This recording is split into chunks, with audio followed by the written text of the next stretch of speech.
आज हम बात करने वाले हैं, कल जो मैंने वीडियो डाली थी कि भाई कंप्यूटर साइंस वालों के साथ ही ऐसा क्यों होता है, या फिर जो है कंप्यूटर साइंस के लिए ही स्टेट और सेंटर के रूल जो है वो अलग अलग क्यों है, या फिर एकदम से चीजें चेंज हो जाती हैं कंप्यूटर साइंस वालों के लिए। और कंप्यूटर साइंस से क्या में जो है क्या हम सीटेट और बीएड कर सकते हैं, यही सारी चीजें जो है हम डिस्कस करेंगे। तो सबसे पहले जो कल वाली जो वीडियो थी उसके ऊपर कई सारे बच्चों के काफी सारे कमेंट्स थे, हम उनको डिस्कस कर लेते हैं। सबसे पहला कि मैम कंप्यूटर साइंस से कोई कह रहा है कि बीएड नहीं होती और कोई कह रहा है बीएड होती है। तो भाई कल जो मैंने बोला था, मैंने ये बोला था कि भाई कंप्यूटर साइंस से बीएड होती है लेकिन सभी स्टेट्स में नहीं करवाई जाती, ये आपको ध्यान रखना है। जैसे बाकी सब्जेक्ट की अवेलेबिलिटी हर जगह है, हर किसी को पता है कि अगर एक नॉर्मल टीचर बनना है तो आपके पास ग्रेजुएशन होना चाहिए, उसके बाद बीएड होना चाहिए और सीटेट का पेपर 2 क्वालिफाई होना चाहिए अगर आप टीजीटी टीचर बनना चाहते हैं। तो अगर आप पीआरटी टीचर बनना चाहते हैं तो आपके पास 12th होना चाहिए। पीआरटी अगर आप टीचर बनना चाहते हैं तो 12th प्लस आपका जो है जेबीटी प्लस आपका सीटेट का पेपर 1 क्वालिफाई होना चाहिए। उसके साथ ही अगर आप पीजीटी टीचर बनना चाहते हैं तो मास्टर्स के साथ आपका बीएड होना चाहिए। पीजीटी के लिए सीटेट जो है वो अवेलेबल नहीं है। बाकी अगर आप किसी सेंटर से स्टेट से बनते हो तो उस स्टेट का जो है टेट आपका क्लियर होना चाहिए। तो ये जो है वो एलिजिबिलिटी है, ये हर किसी को पता है जो भी टीचर बनता है। लेकिन जहां पर बात कंप्यूटर साइंस की आ जाती है तो कंप्यूटर साइंस वालों के लिए हर किसी के जो रूल है वो अलग है, चाहे वो एज लिमिट को लेके हो, चाहे वो उनके क्राइटेरिया को लेके हो, या फिर उनकी क्वालिफिकेशन को लेके हो। हर स्टेट और हर सेंटर के जो रूल है वो अलग अलग है, मेरा कहने का ये मतलब था। अब जो है मैं जैसा कि मैं हर वीडियो में बोलती हूँ कि धीरे धीरे जो है कंप्यूटर साइंस के लिए भी बीएड जो है वो नेसेसरी हो गई है, मैंडेटरी हो गई है।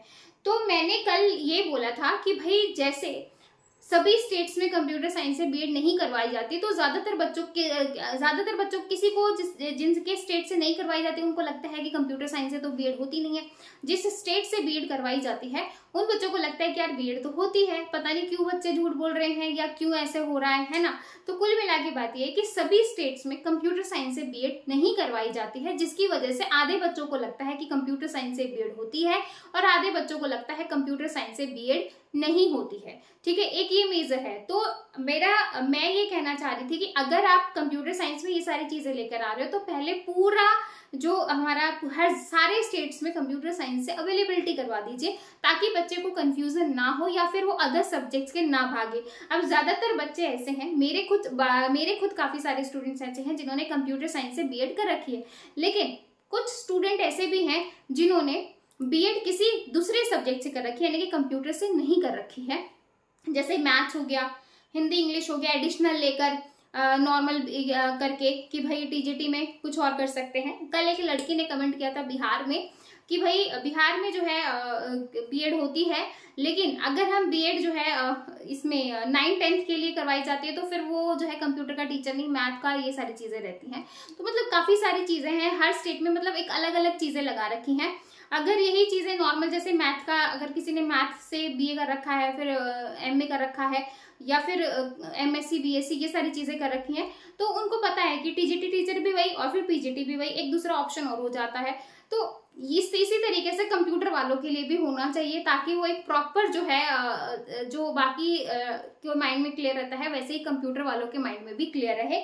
और यही चीज मैं बोल रही थी कल कि भाई अगर ये चीजें सब जगह जो है एप्लीकेबल हो जाएंगी, जैसे सीटेट कंप्यूटर से करवाना शुरू कर दीजिए। मेरा गवर्नमेंट से कहने का मतलब ये था कि कंप्यूटर से सीटेट करवाना शुरू कर दो, कंप्यूटर से सभी स्टेट्स में बीएड करवाना शुरू कर दो, ताकि फिर जब हर जगह से जो है ये बीएड जो है अप्लाई होगी कंप्यूटर साइंस में तो हर किसी को ये नहीं लगेगा कि ये ऐसा क्यों हो गया है ना। तो एक नॉर्मल चीजें रहेंगी। और इसी के लिए मैंने बोला था कि एकदम से जब चीजें अप्लाई हो रही हैं, जैसे एनवीएस में लास्ट जो है रूल आया और एकदम से जो है चीजें हो गई। अब की बार DSSB में वैकेंसी आई, एकदम से बीएड जो है वहाँ पे DOE में तो नहीं हुआ, लेकिन जो दूसरे NDMC में आया था तो वहाँ पे बीएड मैंडेटरी था। तो इस तरीके से बच्चे के माइंड में क्लैरिटी हो, है ना।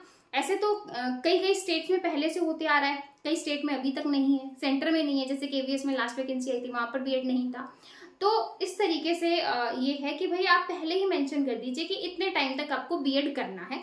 मेरा कहने का कल ये था। अब ज्यादातर बच्चे इस बात पे गुस्सा हो गए हैं, कुछ बच्चे कह रहे हैं कि सही है, कुछ बच्चे कह रहे हैं गलत है, लेकिन यहाँ पर मैं अपना पॉइंट रख रही थी और मुझे ऐसा लग रहा है कि पहले जो है कंप्यूटर साइंस की हर जगह अवेलेबिलिटी करवाई जाए, फिर उसके बाद जो है हर जगह जो है प्रॉपर तरीके से अप्लाई कर दिया जाना चाहिए, चाहे वो स्टेट हो या सेंटर हो। स्टेट और सेंटर के लिए सेम चीजें होनी चाहिए जैसे बाकी सब्जेक्ट्स को लेकर है, ताकि बच्चे के माइंड में बिल्कुल क्लियर रहे। और यही मैं कहना चाह रही थी, ठीक है। ये तो था कल का, जो जितने भी बच्चों के क्वेश्चन थे या डाउट थे, तो प्लीज जो है नेगेटिव लेके मत जाओ। मैं यहाँ पर वो चीज नहीं कह रही हूँ कि भाई अब कोई बच्चा सोच रहा होगा मैंने तो बीएड भी कर रखा है, मैंने तो सीटेट भी कर रखा है, फिर भी मैडम पता नहीं कहाँ से क्या क्या बोले जा रही है। तो वो कुछ बच्चे ही हैं, है ना। अच्छी बात है कि आपने टाइम से पहले ये चीजें कर ली, जिसका आपको फायदा जरूर मिलेगा। जैसे अभी एनवीएस में वैकेंसी आएंगी तो आप एक तरीके से आप ये बोल सकते हो कि आप पहले ही जो है फिल्टर्ड हो, है ना। आपका जो कंपटीशन है वो बहुत फिल्टर हो चुका है भाई। अगर आपने कर रखा है तो आप बहुत फिल्ट्रेशन में हो, तो आपके लिए तो अच्छी बात है कि आपने ये चीजें कर रखी हैं, ठीक है। अब हम बात करेंगे कि भाई कंप्यूटर साइंस से बीएड और सीटेट। देखो कंप्यूटर साइंस से बीएड तो होती है, वो भी सभी स्टेट्स में नहीं होती, लेकिन कंप्यूटर साइंस से सीटेट नहीं होता। कई बच्चे कहेंगे जो दूसरा सब्जेक्ट हम लेते हैं बीएड में उससे कर लीजिए, लेकिन वो एक थोड़ा सा वो हो गया कि भाई इतने सारे क्वेश्चंस आ रहे हैं, बच्चे को मतलब बहुत ज्यादा जो है वो चीज करनी पड़ेगी। लेकिन ठीक है, अगर आपको टीचर बनना है तो वो करना पड़ेगा। लेकिन अगर यहीं पर आपका जो है, अगर आप टीजीटी कंप्यूटर साइंस की, जैसे केवीएस में भी टीजीटी कंप्यूटर साइंस की वैकेंसी आनी चाहिए, जैसे एनवीएस में आपकी बार आने का बोला जा रहा है कि एनवीएस में टीजीटी कंप्यूटर साइंस की वैकेंसी आएंगी, तो ऐसे ही सीटेट पेपर 2 जो है वो कंप्यूटर साइंस वालों के लिए भी होना चाहिए, ताकि बच्चा जो है वो सीटेट भी आराम से कर सके और सारी चीजें जो है वो प्रॉपर तरीके से हो, हर चीज के हर सभी के मन में क्लियरिटी हो, ठीक है भाई। मैं तो यही बोल रही थी, आप लोगों को क्या लगा मुझे नहीं पता, है ना। और क्या मैं यहाँ पे किसी को सपोर्ट नहीं कर रही, किसी को वो नहीं कर रही कि भाई ये ऐसी चीजें नहीं होनी चाहिए, वैसा नहीं होना चाहिए। बस मेरा पॉइंट ये है कि भाई सब जगह अवेलेबिलिटी करवा दीजिए, ताकि जैसे बाकी सब्जेक्ट्स के लिए क्लैरिटी है वैसे कंप्यूटर वालों के लिए भी बिल्कुल क्लियर चीजें हो, है ना।